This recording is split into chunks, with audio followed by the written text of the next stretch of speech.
Alors ce petit livre, moi je l'ai écrit en pensant à la condition contemporaine des hommes de ce temps. Et cette condition, c'est une condition plurielle. Ce que je veux dire par là, c'est pas seulement qu'il y a plusieurs religions dans le monde et qu'elles se rencontrent, etc. Mais même pour un homme donné, il y a plusieurs niveaux d'existence, on pourrait dire. Par exemple, il est très chrétien, très convaincu de sa foi.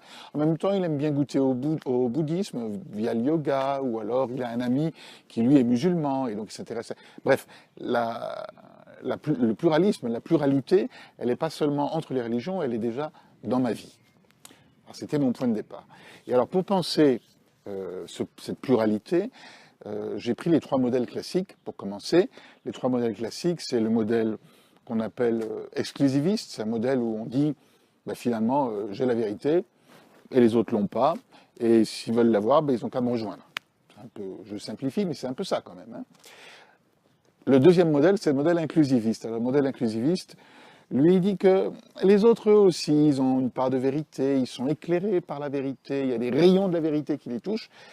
Mais en fait, la vraie chose, c'est que cette vérité-là, c'est la mienne qui va les rencontrer. C'est l'Esprit de Dieu, l'Esprit du Christ qui rejoint les autres hommes. Et donc, il y a une façon un peu monopolisatrice de concevoir la vérité. Je l'ai, les autres y ont part, mais c'est la mienne. La troisième position classique, on va dire, c'est la position pluraliste, qui, elle, abandonne cette idée d'une seule vérité.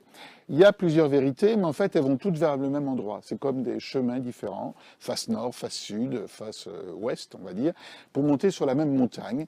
Et ce qui compte finalement, c'est pas tellement le chemin que j'emprunte, mais c'est le sommet, la montagne, qui est la réalité ultime, des choses comme ça. Alors c'est un peu décapant parce que ça veut dire que le chemin que vous prenez n'est pas intéressant. Alors, je cherche une quatrième voie. Et la quatrième voie que j'ai trouvée qui n'est pas de moi, que j'ai trouvée chez les Américains récents, c'est une voie qui dit, en fait, ce qui est intéressant, c'est que nous ne pensons pas la même chose. Et donc, on va mettre en avant les différences, les divergences. Et on va dire, ben voilà, nous pensons, nous avons une vision du monde absolument différente de l'autre, et c'est justement ça qui est intéressant. Ce qui est intéressant, c'est pas essayer de retrouver des points communs, c'est au contraire de manifester, de travailler les oppositions, les distinctions, les différences.